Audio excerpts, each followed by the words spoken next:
Welcome to fabulous Rottnest Island off the coast near Perth for the Prudential Superannuation Challenge, the final event on the national circuit for 18-foot skiffs.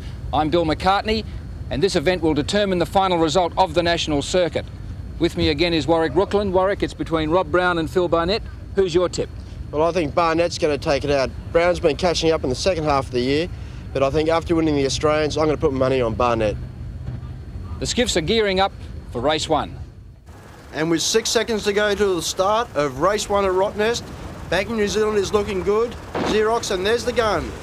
Bank New Zealand gets the best start. Ella Bachet and Tasmania Naturally Different at the left-hand side of the line, and a bit of a traffic jam developing there. Xerox has got dirty air and will have to clear themselves as they tack away now. And Tasmania Naturally Different in all sorts of trouble early on.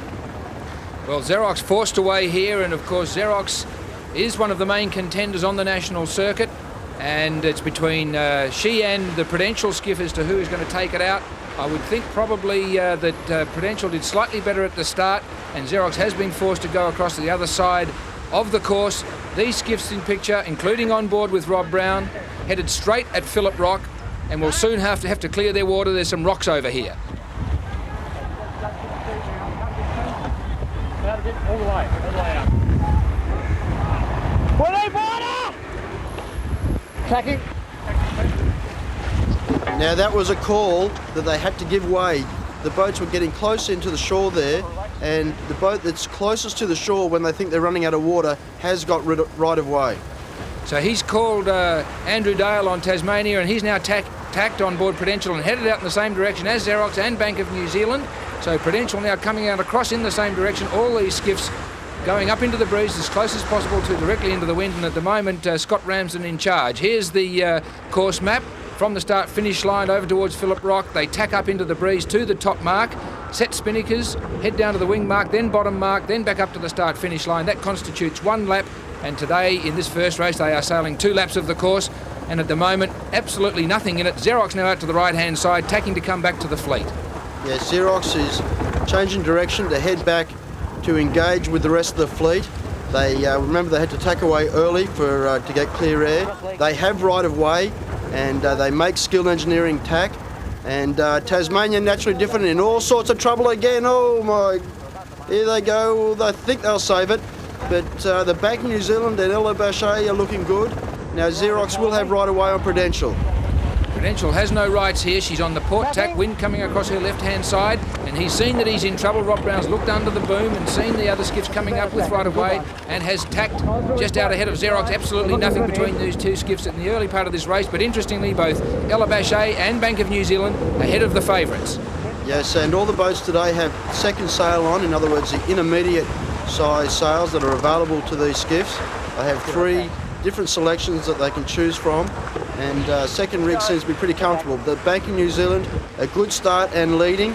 We'll have to turn around one more time before they can reach the top mark. Adrian Carlin doing a good job in second position. Doing very well indeed, but a very close contest between the rest of the fleet. Xerox marginally ahead of Prudential. Skilled engineering right with both of them, but Xerox in the box seat here. She can call the tack, and she does. She decides when the tack occurs. We can compare the sort of tack they do on board both skiffs. Very even indeed. All skiffs now tacking up towards the top end of the course for the first time. Bank of New Zealand leads. Bank of New Zealand pulls away around the top mark. Cameron McDonald and Charlie Diekman run in to pull the spinnaker up to the top of the mast and then out to the end of the pole. You can see them pulling the spinnaker ropes up there, and it's a good set on the Bank of New Zealand. Ella Bachet, also a good set on them, as the boats race out to the wing mark out here at Rottnest Island.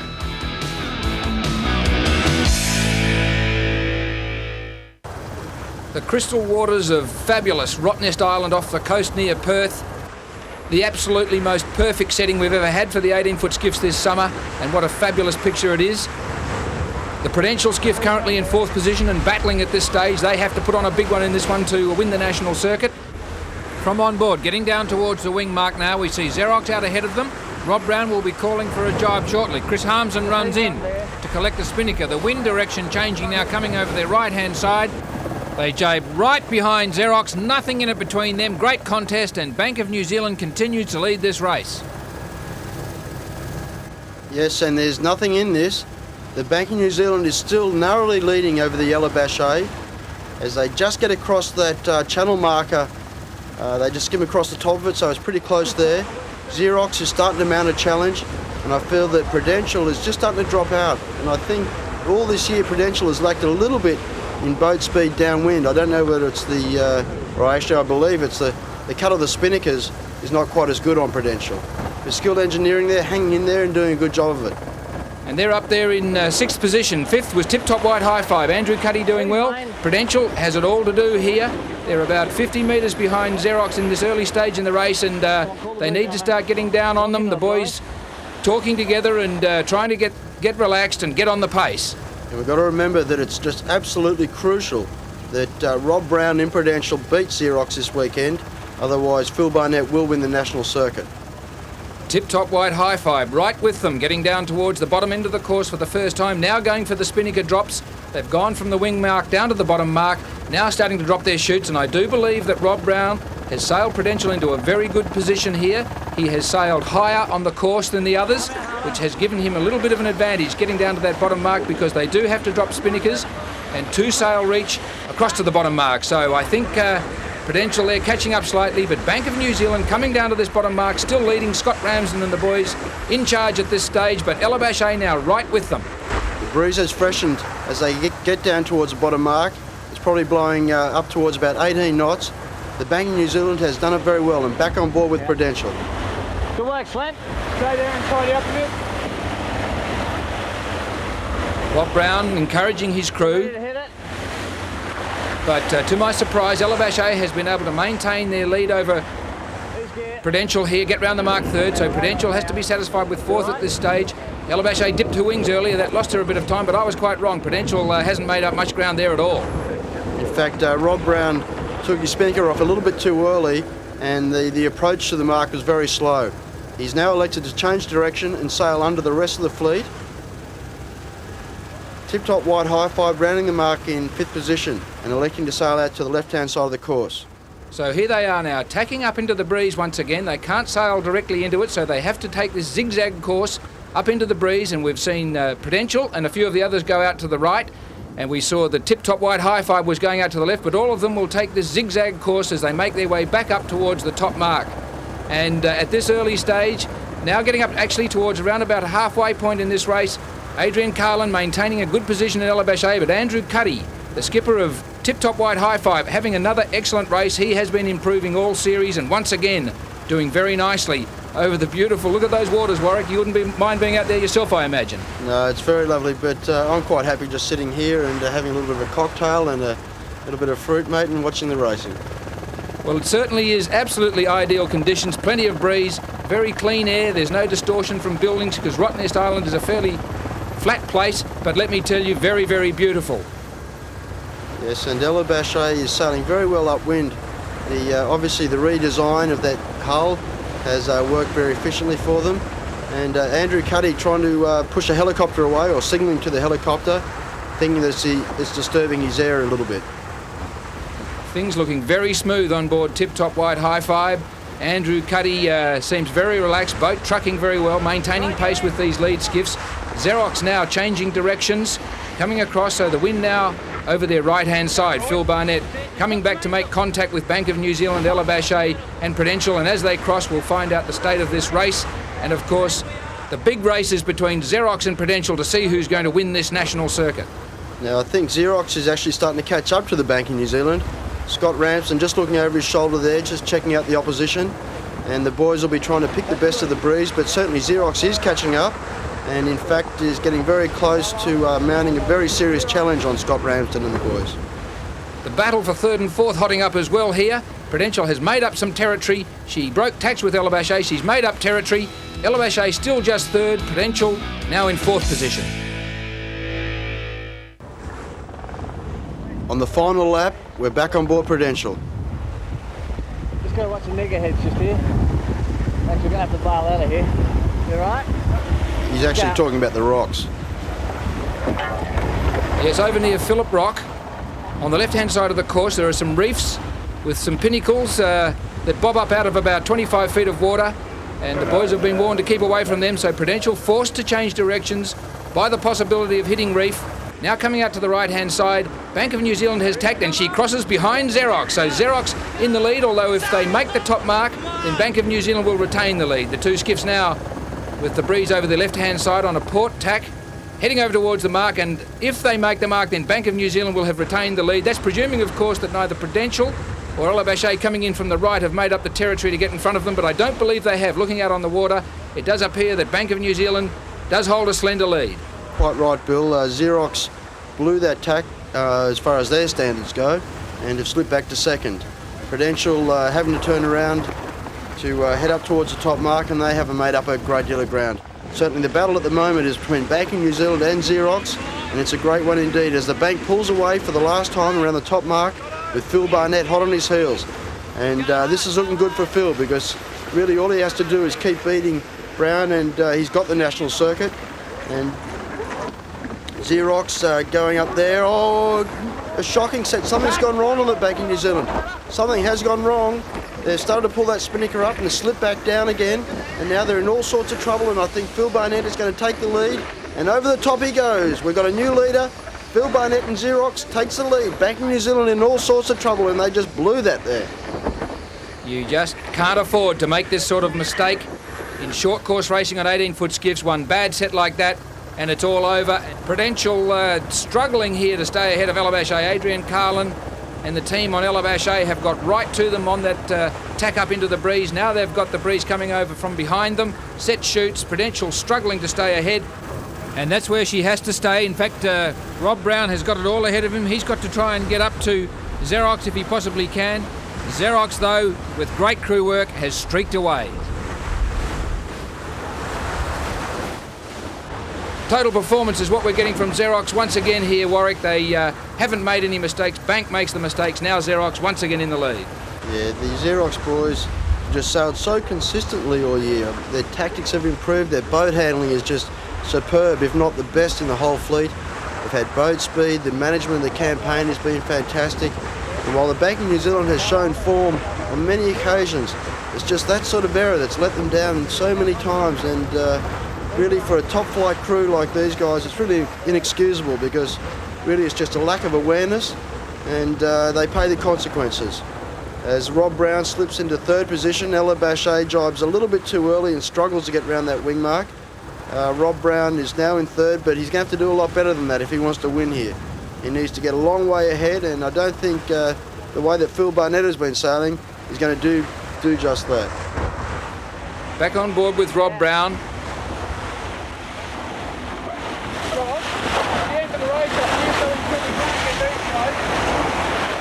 Yeah, just go for third.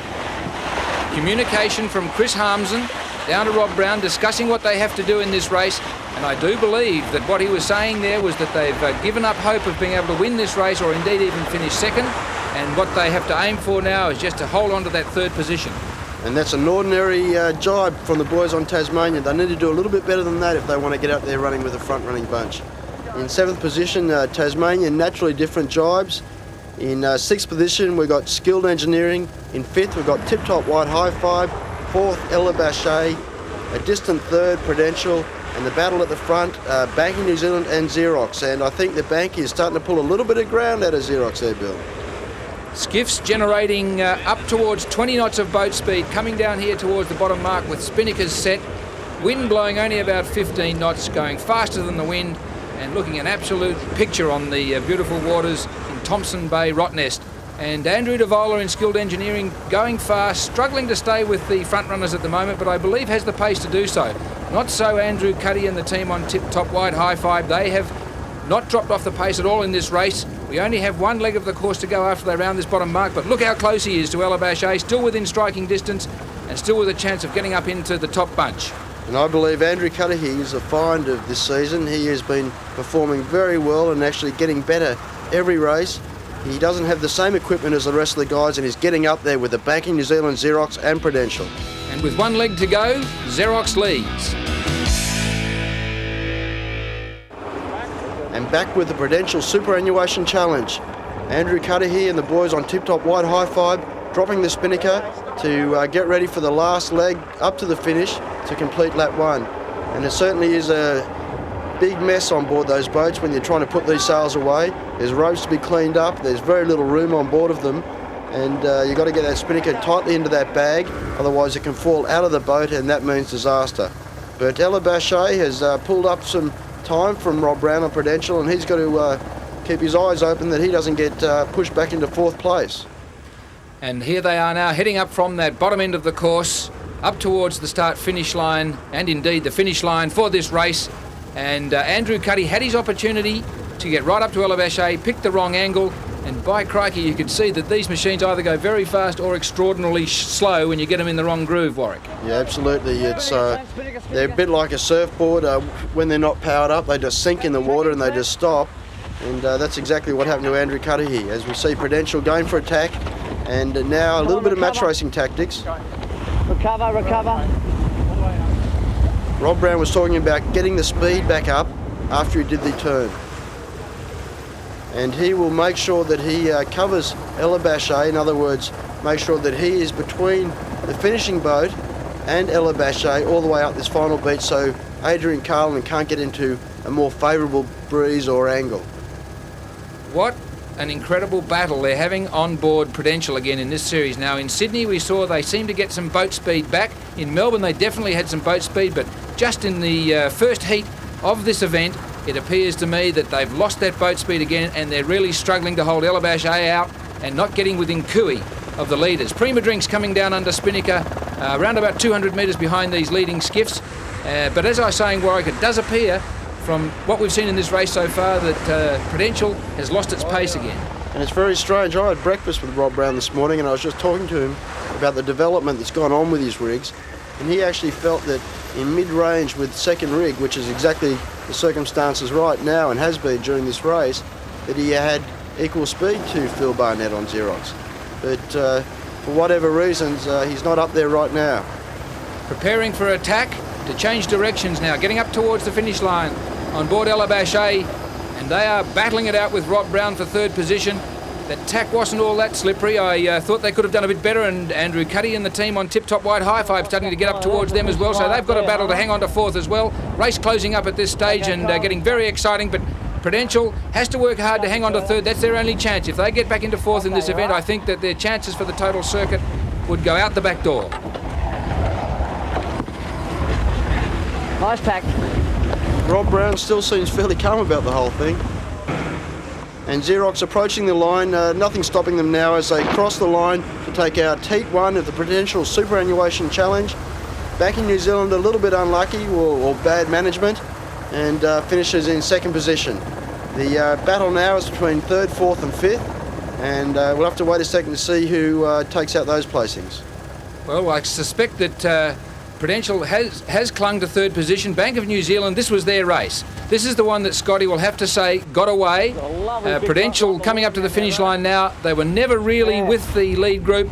Out of the blocks, they were well positioned at the start, but their pace failed them, and Rob Brown now has it all to do. Phil Barnett has won the first race in the Prudential Superannuation Challenge. Rob Brown simply has to beat him in this series to take the overall circuit. Looking at his boat speed at the moment, I don't like the look of it very much, and I heard comment there about weed on the rudder. They appeared to feel they had some weed on the rudder, Warwick. Heard the conversation. There they are through in 3rd position. There's the start boat just over behind them, so they're through in 3rd, but there was conversation going on about weed on the rudder. Ella Bachet coming up in 4th position. Yes, it's a little bit hard for me to comment on that. You'd have to be on board to really know, but I'm sure they're not just making up stories. But I think it's a little bit more than boat speed, Bill. The final results of race 1 of the Prudential Superannuation Challenge. Phil Barnett doing everything asked of him in Xerox. A race strangled by Scott Ramsden on Bank of New Zealand. Prudential 3rd. The extraordinarily tight racing going on in this series was exemplified by the fact that today Scott Ramsden just made the smallest mistake, or his crew did, and Phil Barnett and the Xerox boys stole the race. Rob Brown in Prudential wasn't happy with that at all. He'll have to put on a big one when we return tomorrow with race 2.